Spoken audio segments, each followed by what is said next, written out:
गौरव कैसा है। बढ़िया भैया एकदम। आप बताओ। How are you? एकदम बढ़िया। तो बेटा आज सीखेंगे फंडामेंटल एनालिसिस। ओके। और फंडामेंटल एनालिसिस में आज मैं तुम्हें सिखाऊंगा फंडामेंटल एनालिसिस इसलिए कि हमें फंडामेंटल एनालिसिस क्यों नहीं करना है। ठीक है। तो कहेगा ये क्या बात हुई, तो अभी देखना, देखते देखते तू समझ जाएगा कि हाँ भैया क्या कह रहे हैं आप। ठीक है। ओके। तो मैं सीधा अभी तेरे को बेसिक्स बताता हूँ और धीरे धीरे इस बात पे ले जाऊंगा कि हमें फंडामेंटल एनालिसिस क्यों नहीं करना है। तो मैं ओके। स्क्रीन शेयर करता हूँ मेरे साथ में, ठीक है बच्चा। ये आ गई स्क्रीन मेरी। हाँ भैया। ठीक है, फंडामेंटल एनालिसिस एंड इंट्रोडक्शन। अब आगे चलते हैं। Fundamental analysis.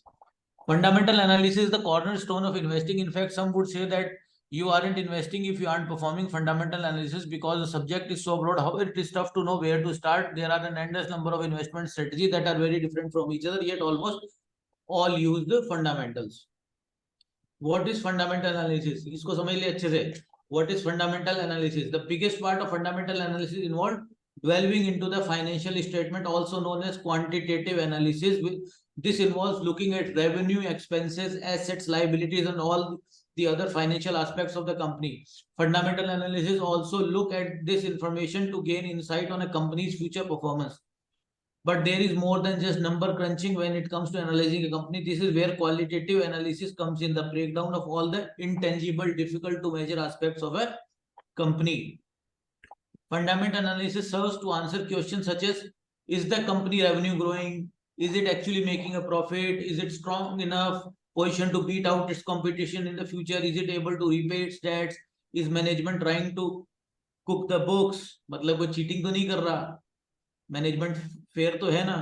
Of hmm. Course there are very, these are very involve question, मतलब ये आसान नहीं है इन चीजों का जवाब लेना। It's not easy to answer these question and there are literally hundreds of others you might have you might have about a company.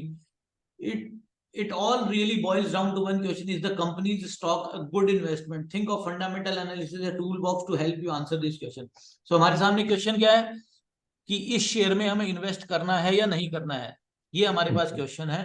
और फंडामेंटल एनालिसिस से हम इस क्वेश्चन का जवाब ढूंढने की कोशिश करते हैं। राइट। ठीक है। ये कहने में इतना आसान लगता है, अब आगे आगे देखना कि इसके अंदर कैसे कैसे आपको, कैसे ये चीज कैसे रायता फैलता है, ये देखना how this things expends. The various fundamental factors can be grouped into two categories: qualitative and quantitative. Quantitative क्या हो गया? क्वांटिटेटिव हो गया नंबर्स, कि भैया कितनी कमाई है, कितनी इन्वेस्टमेंट है, कंपनी का साइज क्या है, ग्रोथ प्रोस्पेक्ट्स क्या है, और अभी कितनी ग्रोथ चल रही है, अभी कितनी कितना कमा के दे रही है, डिविडेंड कितना है, और आपके डेट टू इक्विटी रेशियो कितनी है, आरओई कितनी है, आरओआई कितनी है। अब तुम कहोगे भैया ये आरओई आरओई क्या होती है, पी क्या होता है, ये क्या होता है और होता है, तो ये भी बहुत लंबा रहता है। ओके। और उसके बाद में फिर आता है क्वालिटेटिव। अब क्वालिटेटिव चीजें जैसे कि एग्जांपल ले लो, सिंपल एक आपको बेसिक एग्जांपल देता हूँ। किसी ने है ना एक सीजनल काम करा, जैसे दिवाली में पटाखे बेचने का काम करा। ओके। उस दिवाली में पटाखे बेचने वाले ने क्या करा कि वो लेके आया, दिवाली लेट से अक्टूबर मंथ की है, तो अक्टूबर के शुरू में कुछ पटाखे लेके आया 10 लाख रुपए के, उसने अपना 50% मार्कअप लिया और उसने 15 लाख रुपए के पटाखे बेच दिए। उसका प्रॉफिट कितना हो गया? 5 लाख रुपए। तब आप कहोगे अरे वाह 5 लाख रुपए प्रॉफिट हो गया, 12 महीनों का 60 लाख हो गया, 10 लाख रुपए के अंदर लगा के 60 लाख रुपए हो गए। बट आपको पता है कि नहीं, वो सीजनल काम है। सीजनल काम के अंदर वो सीजनल कमाई हो गई उसकी, उसके अलावा उसकी फिर कैपिटल फिर से खाली बैठ जाएगी। हो सकता है वो होली का वेट करेगा पिचकारियां बेचने के लिए। तो ये हो गया सीजनल फैक्टर। अब इसका आप कहोगे भैया इसका कंपनी से क्या लेना देना? कंपनी से ऐसे लेना देना, मान लो कोई कंपनी थी, उसने कोई प्रोडक्ट बनाया जिसका, जैसे कोविड के पीछे लॉकडाउन हुए थे, तो उसका यूज था कोविड के लॉकडाउन के दौरान। तो कोविड के लॉकडाउन में उसका प्रोडक्ट अच्छा बिका। कोई सॉफ्टवेयर सॉल्यूशन था, कोई कोविड से बचने का कोई सॉल्यूशन था, कोई कोई कोई कोई कोई मेडिकल इक्विपमेंट था, कुछ इस तरह की चीज थी जो कि उस वक्त बहुत बिकी, तो कंपनी को सुपरलेटिव प्रॉफिट हुआ। तो वो तो बुक्स में तो नजर आ रहा है क्वांटिटेटिव एनालिसिस में। लेकिन कोई क्वालिटेटिव एनालिसिस करेगा तो वो क्या कहेगा, अरे यार ये तो इसमें तो कंटिन्यूटी नहीं है, ये बीमारी तो सदा चलनी नहीं है। तो बीमारी सदा चलेगी नहीं, तो या फिर कोई कहेगा इसका तो कंपटीशन आ जाएगा। तो ये देखो आगे डिफाइन कर रखा है मैंने, क्या कर रखा है, कैपेबल ऑफ बीइंग मेजर्ड और एक्सप्रेस्ड इन न्यूमेरिकल टर्म्स, तो क्वांटिटेटिव हो गया, नंबर में जो दिख रहा है। क्वालिटेटिव, रिलेटेड टू और बेस्ड ऑन द क्वालिटी और character of something, often as oppose to size, oppose to it size और क्वांटिटी। अब यही है ना, ये क्वालिटेटिव है, अरे आगे काम चलेगा नहीं चलेगा, इसके अंदर ग्रोथ प्रोस्पेक्ट्स कितने हैं, इसके अंदर पैसा बनेगा नहीं बनेगा, मैनेजमेंट कैसा है, वो सच्चा ईमानदारी से काम करेगा नहीं करेगा, किताबों के अंदर लीपापोती करेगा, जिसको कुक बुक बोलते हैं वो करेगा नहीं करेगा, ये क्वालिटेटिव फैक्टर है। इसके अंदर भी आपको बहुत डीपली घुसना पड़ता है, क्योंकि कदम कदम पे चोर बैठे हैं। हमने सत्यम जैसे कांड देखे हैं, डीएचएफएल जैसे कांड देखे हैं, और पता नहीं छोटी कंपनियों में तो दिन भर होता रहता है, मतलब उनकी तो कोई लिमिट ही नहीं है। तो बड़ी बड़ी, मैं आपको 1 लाख करोड़ से ऊपर की कंपनियों की बातें कर रहा हूँ, जो बड़ी बड़ी कंपनियां थी, जो सिरमौर हुआ करती थी अपने मार्केट्स की, उनकी बात कर रहा हूँ। The concept of intrinsic value. One of the primary assumptions of fundamental analysis is that the price of the stock market does not fully reflect the stock's real value. After all, why would you be doing price analysis of the stock market? Or always correct in financial jargon, the true value is known as the intrinsic value. Intrinsic value में true value है, जैसे कि जैसे जैसे कहोगे कि यार ये कंपनी का एक कंपनी ने 1 लाख शेयर इशू कर रखे हैं, ठीक है। और उस कंपनी का टोटल वैल्यूएशन है लेट्स से 10 करोड़ रुपए, 1 लाख शेयर इशू कर रखे हैं, और उसका कंपनी का वैल्यूएशन है 10 करोड़ रुपए, तो यानी उसका एक कंपनी का एक शेयर 1,000 रुपए का होना चाहिए। तो उस कंपनी की ट्रू वैल्यू है 10 करोड़ रुपए, और उस कंपनी का शेयर 1,000 होना चाहिए। तो अगर ट्रू वैल्यू 10 करोड़ रुपए और 1,000 रुपए का वो शेयर है, तो उसके अंदर आपको कुछ नहीं है। मजा कब आएगा, यार उस कंपनी की वैल्यू तो 10 करोड़ है, लेकिन वो कंपनी का मतलब कंपनी का एक शेयर की वैल्यू निकल के आती है, असली वैल्यू उसकी 1,000 रुपए, लेकिन वो कंपनी का शेयर अगर आपको 500-600 रुपए का मिल रहा है, तो आप कहोगे हाँ ये हुई ना मजे वाली बात। तभी तो इन्वेस्ट करने का फायदा है। और वही कंपनी की वैल्यू पर शेयर लगभग होनी चाहिए 100,000 रुपए, लेट से अगेन वही एग्जांपल 1,000 रुपए होनी चाहिए, और वही आपको मिल रही है 1,200 रुपए की, तो उसमें इन्वेस्ट करने का ओवर वैल्यू। फायदा नहीं है। देखो ये इसी की बात कर रहा है कि $20 वाली चीज $25 में खरीदने का क्या फायदा। मजा तो तब आया जब $25 वाली या $20 वाली चीज को आप $15 में खरीदो, तो वो होगी इन्वेस्टमेंट। तो इसके लिए आपको नजर रखनी पड़ती है, कैलकुलेशन चाहिए होती है, और कैलकुलेशन भी कैसी चाहिए होगी, जो दुनिया के पास नहीं हो। Got it. अब थोड़ा समझ आ रहा ना पेज, कि यस। फंडामेंटल एनालिसिस में क्या क्या पेज होने हैं। एनुअल रिपोर्ट पढ़ी और इन्वेस्ट कर दिया, इतना आसान नहीं है। उसके बाद the concept of intrinsic value, this leads us to the second major assumption of fundamental analysis. In the long run, the stock market reflects the fundamental. There is no point in buying a stock based on intrinsic value. The price never reflects that value. Nobody knows how long the long run really is. It could be days or years. तो हम क्या कह रहे हैं, यार company की value $20 है, या कंपनी की वैल्यू 1,000 है, ये शेयर मेरे को 800 रुपए का मिल रहा है, लेकिन 800 रुपए का मिल रहा है, तो क्या हो गया। तो एक assumption क्या है, नहीं वो 800 वाली चीज अल्टीमेटली 1,000 की हो जाएगी। राकेश झुंझुनवाला का नाम सुना है। यस भैया। तो राकेश झुंझुनवाला की एक कहावत होती थी, कहते हैं if girl is beautiful suitors will come. क्या लड़की अच्छी और सुंदर है, तो उसको चाहने वाले अपने आप आ जाएंगे। वो कंपनी के संदर्भ में बात कर रहे थे, he was talking in relation to a company, that if a company is worth it, let's say company is worth 1,000 and if it's trading at 600 and 700, then it will reach 1,000. Sooner or later people will realize its value. तो यही concept की बात हो रही है कि ultimately ये विश्वास होता है कि जो कंपनी की ट्रू वैल्यू है वो उससे ऊपर चली जाएगी। अब तो कहेगा भैया 1,000 रुपए वाली चीज 1,500 रुपए हो जाए तो क्या करोगे, बेच दो। बेच देंगे। पर आप कहोगे 1,500 क्यों होगी, 1,200 भी बेच सकते थे। वो भी पॉइंट। फेयर वैल्यू उसकी 1,000 रुपए है, आपने 700 का लिया, फेयर वैल्यू 1,000 रुपए है, तो उसको 1,500 तो जाने ही नहीं देंगे ना, 1,100 भी बेच देंगे, 1,200 भी बेच देंगे, 1,300 भी बेच देंगे। तो ये भी कैसे उससे एग्जिट करना है, ये भी एक कहानी है, क्योंकि आपको पता नहीं 1,000 का माल कितने का बिक जाए। जोमेटो जोमेटो तो सुना है, खाता है, हाँ मंगवाता है हाँ। ना जोमेटो से खाना। हाँ भैया। तो जोमेटो का आईपीओ आया, ज्यादा पुरानी बात नहीं, 1-2 साल पुरानी बात है शायद। जोमेटो का आईपीओ आया, तो जोमेटो का आईपीओ में लाइन लगा के लोगों ने लिया, ओके। प्रीमियम पे माल आया लोगों का और का। उसके बाद ना जोमेटो नीचे जाए जा रहा है, नीचे जाए जा रहा है। ऐसे ही एक शेयर है पेटीएम, पेटीएम भी सुना है, यूज करता है हाँ फोन पे। हाँ भैया। पेटीएम का भी ऐसे ही, पेटीएम खूब अच्छा बिका पेटीएम, उसके बाद टूटता गया टूटता गया, वो शायद ऊपर से 60-70% टूट गया अपने भाव से। कंपनी ने पता नहीं कितने का याद नहीं आ रहा, 1000-1500 का कोई दिया था, लेट से 1000 का दिया तो वो 300-350 रह गया, ऐसी हालत हुई उसकी पेटीएम की। भाई साहब अभी तो लाइन लगा के ले रहे थे, ऐसा क्या हो गया? तो भी उनकी इंट्रिंसिक वैल्यू थी, उतने पे आ गए, लोगों को टोपी पहना रखी थी ऊपर की। तो कोई चीज अपनी वैल्यू से कितनी ऊपर जा सकती है उसकी भी लिमिट नहीं है, कितनी नीचे जा सकती है उसकी भी लिमिट नहीं है। कि 100 रुपए वाली चीज कई बार शेयर मार्केट ऐसा है कि 10-20 रुपए की भी मिल जाती है, और कई बार ऐसा है कि 10-20 रुपए वाली चीज 100 रुपए में बिक जाती है। मैंने अपने 10-15 सालों में ऐसी चीजें देखी कि एकदम कूड़ा कंपनियां भी सोने के भाव बिक जाती हैं। तो इसके अंदर बहुत गौरव धंधा चलता है, बहुत पाप चलता है, बहुत बहुत ड्रामा चलता है इसके अंदर। ये हमारी मीटिंग किसके ऊपर हो रही है अभी? जूम पे। जूम पे हो रही है ना अभी, देख जूम का मजेदार चीज दिखाता हूँ तेरे को।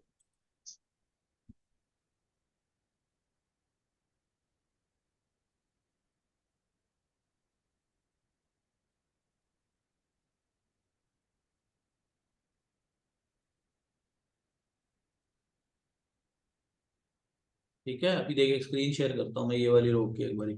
हम्म।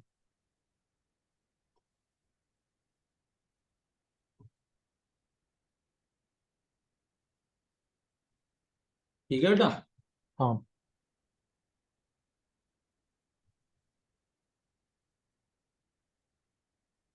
जूम वीडियो कम्युनिकेशन है, इसका चार्ट देखते हैं 5 साल का। ये देखो, कंपनी का शेयर जनवरी में कितना था? 76, 75। $75, $70 हाँ। इसके ऊपर चल रहा था। ठीक। कम आ गया था जनवरी के अंदर, और उसके बाद अब ये कोविड फूटा। कोविड हम्म। के बाद में देखो जनवरी फरवरी में कोविड आया, 100 वाली चीज कितनी की हो गई? 100 550। वाली चीज 560 तक होके आ गई। हाँ। ठीक है। हम्म। 560 पे होने के बाद में उसके बाद कोविड खत्म हो गया, कोविड खत्म होने के बाद कितने की आ गई? वही 70। वापस $60-70 की आ गई। रियल। ठीक है। तो इस तरह से आपको पता नहीं लगता कि किस चीज की इंट्रिंसिक वैल्यू कितनी है और वो कब तक रहेगी, कब क्या हो रहा है। तो इसके अंदर बहुत गड़बड़ झाल है। तो ये जोमेटो के साथ क्या हुआ, पहले ऊपर गए, पेटीएम का भाव ऊपर गया, नीचे गया, तो आपको कब उससे एग्जिट करना है, ये भी एक कला है जो कि फंडामेंटल एनालिसिस का पार्ट नहीं है। फंडामेंटल एनालिसिस से आप एंट्री ले गए, लेकिन आपका फंडामेंटल एनालिसिस फेल हो गया, तो कब निकलना है? आपने डीएचएफएल में इन्वेस्ट करा उसकी बुक्स देख के, पर पता चला डीएचएफएल की बुक्स ही नकली थी। अब आप क्या करोगे, कहाँ पे निकलोगे? पीसी जूलर में आप घुस तो गए बुक्स देख के, पर उन्होंने क्या पता हीरे किलो के भाव बेच रखे थे किसी चोर कंपनी को। अब कैसे करोगे? आपने उनकी वो बैलेंस शीट देख देख के आपने इन्वेस्ट तो कर दिया, पर बैलेंस शीट ही नकली बना रखी थी। अब प्रोमोटर जेल में है, क्या करोगे? आपका पैसा तो लग गया। तो आपको बहुत कुछ देखना है फंडामेंटल एनालिसिस में, कि फेल हो गए तो क्या कर रहे हो, अगर चल पड़ा तो क्या करना है। अगर आपने 800 वाली चीज 1000 में लेके बेच दी, तो फिर इतनी मेहनत करने का फायदा क्या? फिर तो बैंक में ब्याज पे लगा दो पैसे। सही बात। Getting my point? सो इसमें बहुत सारे पेज आने वाले हैं। This is what fundamental analysis is all about. By focusing on a particular business, an investor can estimate the intrinsic value of a firm and thus find opportunities where he or she can buy at a discount. If all goes well, the investment will pay off over time as the market catches up the fundamentals. ठीक है। तो आपको एक business को समझना है, ये समझना है कि ये कैसा कर रहा है और कर रहा है, और उसके बाद अगर आपने सही टाइम पे सही इन्वेस्टमेंट कर दी तो आपको कमाई हो जाएगी। राइट, आगे चलते हैं। ये वाला पॉइंट ध्यान रखना, I will come back to this. Okay. आपको क्या करना है, focusing on a particular business, इस पे कैसे करना है, I will come back to you, back to this.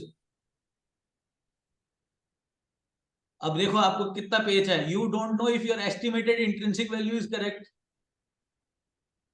अब आपको लग रहा है कंपनी 1000 की होनी चाहिए, या आपको लग रहा है कंपनी 1000 की होनी चाहिए, कहीं लिखा थोड़ी है कंपनी 1000 की होनी चाहिए। बस।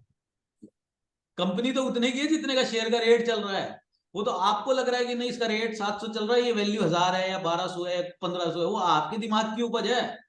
कोई कोई कोई इस धरती पे कोई ये नहीं कह सकता ये 1000 की है जी, 700 में मिल रही है। 700 रुपये सच्चाई है, 1000 रुपये आपकी इमेजिनेशन है। Got it? यस भैया। ये किसी को नहीं पता, ये आपकी इमेजिनेशन है कि वो इसकी वैल्यू 1000 की है, उसकी वैल्यू 1200 की है। ये वाली चीज है। वो दूसरा वो कहोगे जी 1000 का है, पर पता चला कि आपने आज 700 की ली और 1000 आने में 5 साल लग गए, तो आपका तो बंदर बन गया। इससे ज्यादा पैसे तो आपके गवर्नमेंट इंटरेस्ट बॉन्ड्स में डाले होते तो आ जाते 5 साल के अंदर। तो वो भी आपको एक तरह से इनडायरेक्ट नुकसान हो गया कि यार आपने अगर किसी चीज को 7 साल गवर्नमेंट बॉन्ड में डालते तो 1000 की चीज 2000 की हो जाती। यहाँ पे आपका शेयर 1000 से 1200 रुपए गया या 1500 गया, आप वो कह रहे वाह देखा मैंने पहले ही कहा था 1500 जाएगा। कहाँ जाएगा? एक एग्जांपल बताता हूँ इसके अंदर। एक कंपनी हुआ करती थी नोएडा टोल। ओके। ठीक है, दिल्ली से नोएडा गया हुआ है ना? हाँ। तो दिल्ली से नोएडा जाते हैं तो एक वो टोल ब्रिज आता है, उसके अंदर वो वसूल करते थे, टोल टैक्स वसूलते करते थे। तो एक कंपनी थी नोएडा टोल ब्रिज करके, लिस्टेड कंपनी थी। तो उसका कोई केस वेस चल रहा कर रहा था, तो उसकी वजह से उस कंपनी का रेट आया हुआ था कम। अब आप बुक्स देखते हो उस कंपनी का, तो आपको बुक्स के अंदर सब बड़ी अच्छी बुक्स आती हैं यार कि रेगुलर प्रॉफिट आ रहा है इस कंपनी को, तो उन्होंने एक ब्रिज बना के छोड़ दिया, वो उससे पैसा आया जा रहा है। ये तो बड़ा सही काम है यार, आपको करना ही कुछ नहीं है। एक रोड है, ना दिल्ली कहीं जानी, ना नोएडा कहीं जाना, और ना वो ब्रिज कहीं जाना, पैसा आता रहेगा। सो बस टनानानारी, पैसा आए फ्री। ये तो बड़ा अच्छा काम है, कंपनी सस्ते में मिल रही है। कोई बैंक में पैसा क्यों डाले, कोई नोएडा टोल का शेयर ना ले, वो सस्ता भी मिल रहा है। अब वो सस्ता क्यों मिल रहा था, अब आपने ले लिया कि यार ये तो मेरे को 200 का माल 100 का मिल रहा है। थोड़े दिनों बाद वो कंपनी वंपनी केस वेस हार गई कर गई, उसका टोल टूल बंद हो गया। वो दिल्ली भी वही है, नोएडा भी वही है, वो ब्रिज भी वही है, नोएडा बस टोल टोल नहीं। टोल कुछ नहीं मिलता। तो आपके पैसे गए बर्बाद। तो ये आपको ये सब भी पेच रहते हैं कि अंदर की कहानी पता होनी चाहिए, अरे बाबा इसका केस चल रहा है। तो ये सब भी चक्कर होते हैं। आपने किसी ग्रुप में इन्वेस्ट कर दिया, बड़ा अच्छा ग्रुप है जी, बहुत अच्छे ग्रोथ प्रोस्पेक्ट है, लेकिन अंदर की कहानी ये है कि उसको 3 भाई मिलके चला रहे हैं, आपस में लड़ाई चल रही है, लड़ाई झगड़े के चक्कर में कंपनी का सत्यानाश होने वाला है। या जी 3 भाई चला रहे थे, उसमें से जो सबसे ज्यादा स्मार्ट था, जो लीडर आदमी था, वो मरमरा गया। अब आपके पैसे दो चिरकुट के हाथ में आ गए। अब आपको पता है नहीं, आपको कंपनी का भाव टूट गया, अब आपको लग रहा है अरे वाह, आप तो नंबर देख रहे हो क्योंकि आपको क्वांटिटेटिव एस्पेक्ट तो उसमें गूगल करने पर दिख गया एनुअल रिपोर्ट में, लेकिन आपको क्वालिटेटिव एस्पेक्ट तो पता ही नहीं कि जो ब्रेन था वो तो चला गया, कोई बदमाशी कर रहा है उसका पता ही नहीं है। तो ये सब चीजें, इंट्रिंसिक वैल्यू कितनी है आपके मन की उपज है, और ये कितना टाइम में मेरा भाव आएगा ये भी आपको पता नहीं है। मेरा भाव भी 2 तरह का होता है, मेरा भाव भी 2 तरह का होता है। आपने कोई शेयर लिया 100 रुपए का, उसका भाव चला गया 80 रुपए, तो ज्यादातर हाँ। लोग तो इसी के माला जप रहे होते हैं कि मेरा भाव कब आएगा, यानी 100 रुपए का लिया रे बाबा असल तो दिला दे। तो मेरा भाव एक ये भी होता है, एक बंदे ने 100 रुपए ले लिया और उसको किसी दोस्त ने कहा था कि ये भाई ये दिवाली तक, एक ये बड़ा कॉन्सेप्ट अच्छा होता है मार्केट में, दिवाली तक, तो दिवाली तक ही हो जाएगा, होली तक ही हो जाएगा, अगले साल तक ही हो जाएगा, 2024 के चुनाव तक ही हो जाएगा। ऐसा करके मतलब बिना मतलब के टारगेट होते हैं, 6 महीने में ये चीज 50% रिटर्न आ जाएगी और आ जाएगी। 6 महीने में 50% आ जाएगी तो रखो ना दुकान मकान गिरवी और रख डालो उसके अंदर, क्यों ये सब करते हो? तो इस तरह की बातों में आने की बजाय, तो एक आदमी कहता है कि भाई मैंने 100 रुपए का लिया, ये 150 रुपए कब होएगा? 6 महीने में हो जाएगा। अच्छा 6 महीने में तो नहीं हुआ, कोई नहीं थोड़ा और देखता हूँ, जब 24 में नहीं तो 25 में हो जाएगा, 25 में नहीं तो 26 में होएगा। बस इसमें ये न्यूज आ जाए, बस इसमें ये फंडामेंटल चेंज हो जाए, बस ये कंपनी ये क्यों नहीं करती, बस कंपनी एक बार स्प्लिट हो जाए, बस ये बोनस डिक्लेयर कर दे, बस इसका वो कॉन्ट्रैक्ट मिल जाए, ये मिल जाए, वो मिल जाए। ये होती है विशफुल थिंकिंग। मैं एक बार तेरे को बोला था ना पर्सनल टॉक में कि आदमी एक शेयर में इन्वेस्ट कर देता है, फिर उससे क्या होता था, वो ऐसे लगता है कि ये तो मेरी शादी हो गई इस शेयर से, अच्छा ही हाँ। अच्छा होना चाहिए, है ना? अपना घोड़ा 6 टांग का सा लगता है, यानी हम्म। जिस पे आप बैट कर रहे हो तो उसकी अच्छाई अच्छाई दिखती है। ठीक है, उसके बाद अब ये क्रिटिसिज्म जो मैं बीच बीच में तेरे को बता भी रहा हूँ, the biggest criticism fundamental analysis come primarily from two groups: proponents of technical analysis and believer of the efficient market hypothesis. One of the basic tenets of technical analysis is that a market discounts everything accordingly. All news about a company already is priced into a stock, and therefore a stock's price movement give more insight than the underlying fundamental factors of the business. Okay, Gaurav. So I was talking about criticism of fundamental analysis. ठीक है, सबसे पहला तो क्या है कि technical analysis क्या कहता है? टेक्निकल एनालिसिस कहता है कि यार जो भी शेयर का भाव है, जो भी मार्केट की इंफॉर्मेशन अवेलेबल है, उस कंपनी के बारे में जो भी कुछ पता है, वो सारी की सारी लोगों को पता है, बायर को भी पता है। एक कोई कंपनी है XYZ लिमिटेड, उस कंपनी के ऊपर बहुत सारे लोगों की निगाह है। मान लो इंडिया के कॉन्टेक्स्ट में रिलायंस मान लो, अब रिलायंस से बड़ी कंपनी तो नहीं है इंडिया के अंदर, तो उसका भाव कैसे तय हो रहा है? वो क्या कह रहे हैं कि यार उसके बारे में जो भी इंफॉर्मेशन है वो सबको पता है, वो पब्लिक डोमेन में एक एक चीज कुछ भी नहीं छुपी हुई। उसका क्या ग्रोथ प्रोस्पेक्ट है, उसकी कंपनी का साइज क्या है, क्या कमा के देती है, क्या जो क्या क्या नहीं करती है, वो सारा का सारा जो भी है वो मार्केट के अंदर है, उसी के हिसाब से उसका प्राइस तय हो गया है। तो उसके अंदर 1000 रुपए वाली चीज 800 रुपए में मिल जाएगी, इसकी गुंजाइश ना के बराबर है। वो ये कह रहे हैं। समझ आई? सिंपल सी बात है हाँ कि कोई भी चीज अपनी वैल्यू से सस्ती नहीं मिलेगी। तो अगर उसका रिलायंस का शेयर 2500 रुपए चल रहा है तो उसकी वैल्यू 2500 ही है। तुम उसके अंदर दिमाग लगाने की कोई जरूरत ही नहीं है। तो वो क्या कहते हैं, पैसे कैसे कमाओगे? पैसे कमाओगे भावों के फ्लक्चुएशन से। जो बीच में भाई 2500 है तो फिक्स नहीं है, वो कभी 2400 जा रहा है, 2600 जा रहा है। तो कब उसको सस्ता खरीदना है, महंगा बेचना है, महंगा बेच के महंगा खरीद के महंगा और महंगा कैसे बेचना है, सस्ता बेच के और सस्ता कैसे खरीदना है। तो ये सब चीजें जो है, ये सब टेक्निकल एनालिसिस सिखाती हैं। तो वो लोग कहते हैं कि फंडामेंटल एनालिसिस वगैरह में टाइम लगाना बर्बाद है। तो ये बात में भी थोड़ा बहुत तो दम लगता है ना, सही बात है। कि आप रिलायंस का क्या एनालिसिस करोगे? क्या कर पाओगे? कुछ भी नहीं करने को जगह आपके पास। जिसने करना है वो कर रखा है, कुछ भी छुपा हुआ नहीं है। और दूसरा है the basic technical market discounts everything. Market को सारा कुछ पता है, तो आप क्या उसके अंदर निकालोगे? तो वो क्या कहते हैं, प्राइस ऊपर नीचे होता है तो ज्यादा पता लगता है। जैसे कि एकदम से DHFL में कांड होने वाला था, तो कांड तो बाद में पता लगा, 600 का भाव धड़ाम से पहले 300 आ गया, उसके बाद पता लगता है अरे अरे बाबा क्या हुआ। कई बैंकिंग स्टॉक होते हैं, अरे अरे 200 रुपए चल रहा था एकदम से 150 रुपए क्यों आ गया, फिर बाद में पता चलता अरे यार वहां पे तो कुछ फ्रॉड हो गया लगता है। वो रिपोर्ट बाद में आती है। अभी पीछे एक हाउसिंग फाइनेंस कंपनी है, उसके अंदर एकदम से उसका शेयर 10% टूट गया। फिर बाद में शाम को खबर आती है कि वहां पे तो जी 38 करोड़ का फ्रॉड हो गया कोई। तो इस तरह का चक्कर रहता है। उसके बाद आगे efficient market hypothesis contents that it is essentially impossible to produce market beating returns in the long run though there either fundamental technical analysis. The rationale for the argument is that since the market efficiently prices all stock on an ongoing basis, any opportunities for excess return derived from fundamental analysis would be almost immediately whittled away by the market's many participants, making it impossible for anyone to meaningfully outperform the market over the long run. ठीक है? तो market बढ़ता घटता क्यों है? क्योंकि धीरे धीरे कंपनियां बढ़ती है, इकोनॉमिक ग्रोथ होती है, कंपनी की ग्रोथ होती है। जैसे एक इंसान बढ़ता है, जैसे कोई इंसान के पास में नेटवर्थ थी आज की डेट में 1 करोड़ रुपए, उसने मेहनत कर करके कमाई करके अपनी इन्वेस्टिंग करके अपनी जॉब से अपने बिजनेस से वो अपनी नेटवर्थ 1 करोड़ से 10 करोड़ रुपए ले गया over a period of let say 15 years.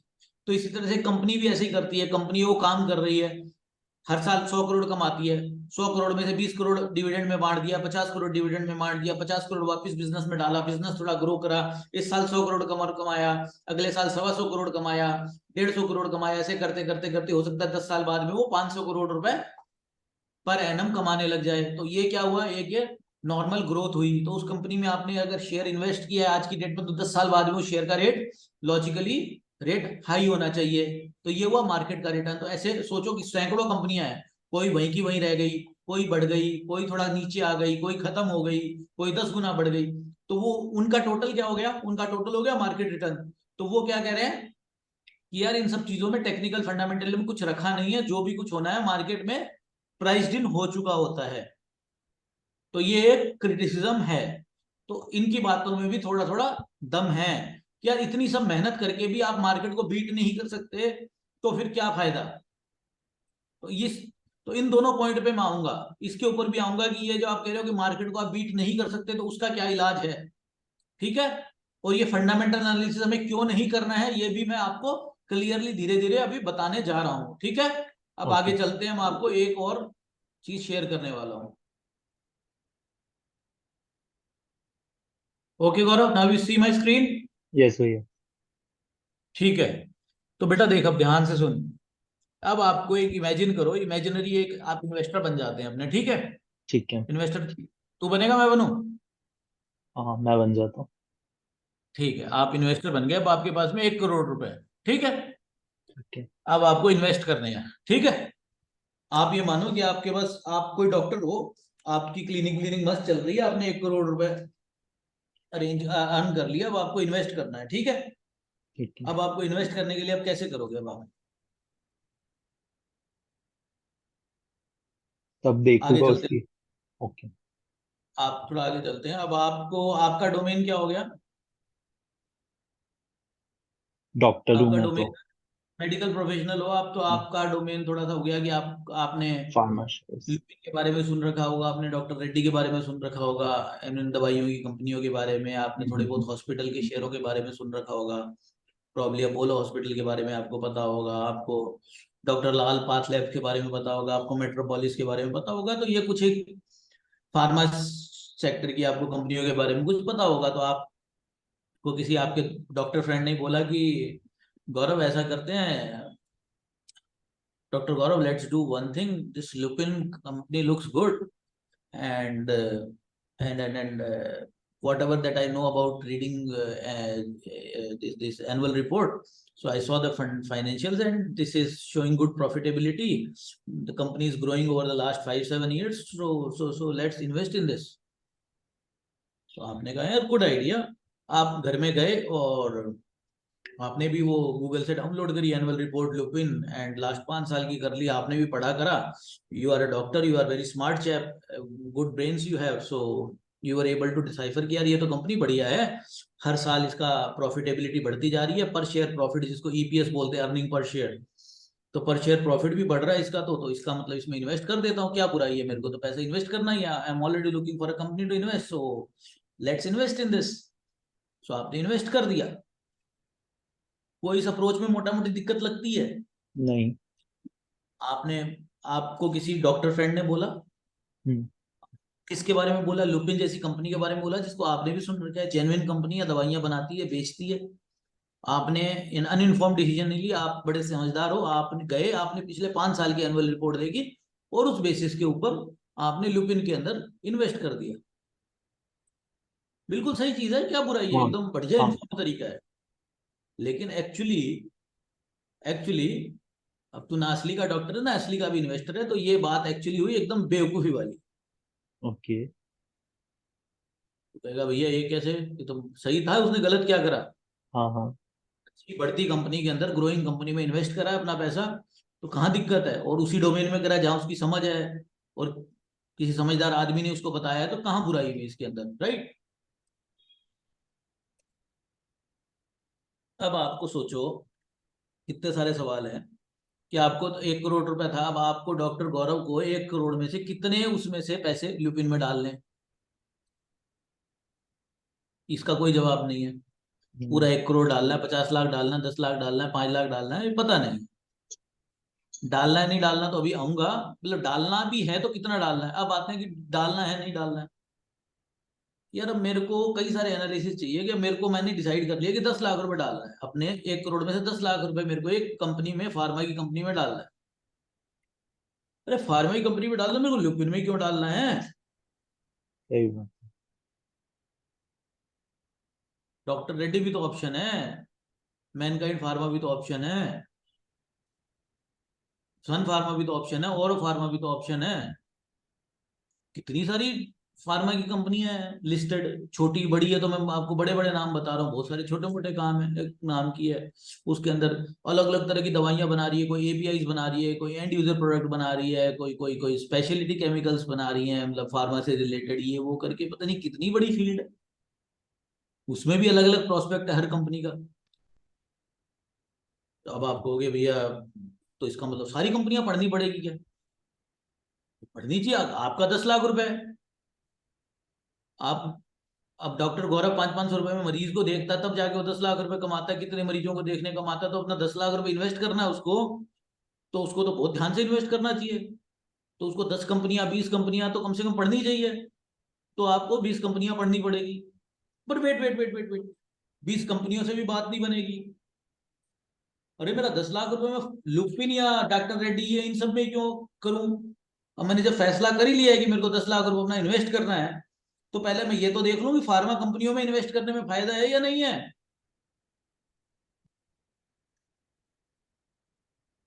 Pharma company में मतलब कि आप देख लो कि यार इस इंडस्ट्री का प्रोस्पेक्ट तो बढ़िया है ना,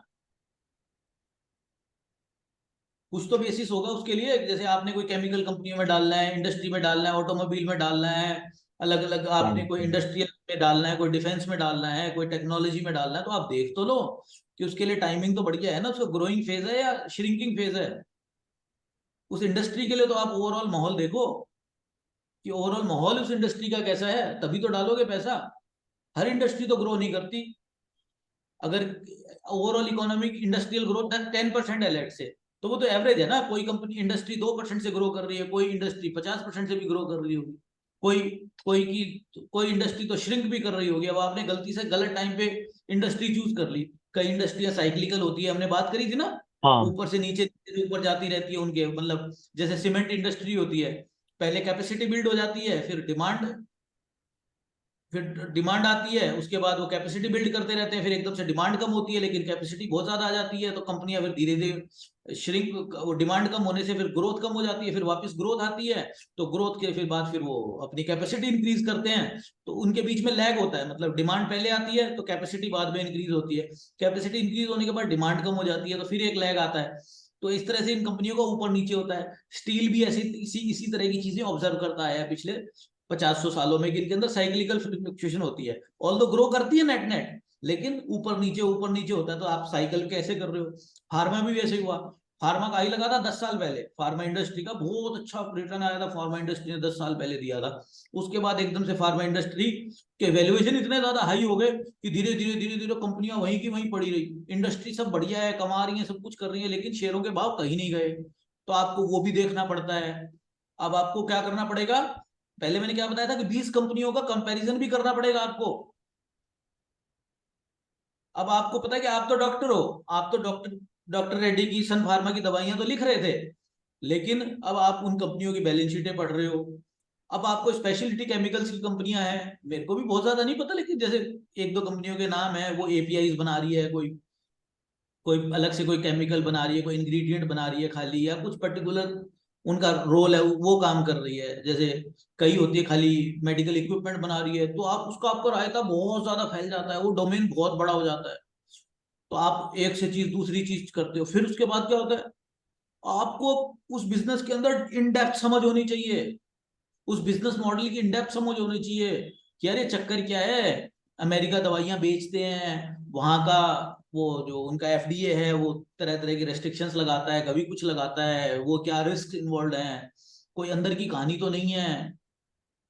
मतलब आपको क्या, शुरू में हमने क्या बात करी, क्वांटिटेटिव एंड क्वालिटेटिव। तो डॉक्टर भाइयों ने क्या करा, डॉक्टर गौरव ने क्या करा, डॉक्टर गौरव ने जाके क्वांटिटेटिव। क्वांटिटेटिव तो देख लिया, उनको क्वालिटेटिव का कुछ नहीं पता।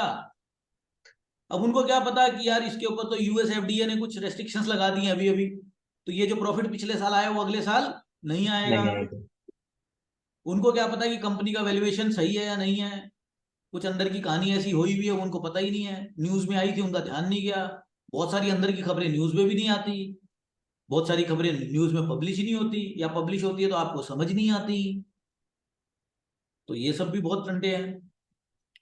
मोटा मोटी अब मैं तेरे को बताता हूँ कि इन्वेस्ट कैसे करना है। ठीक है? ठीक है।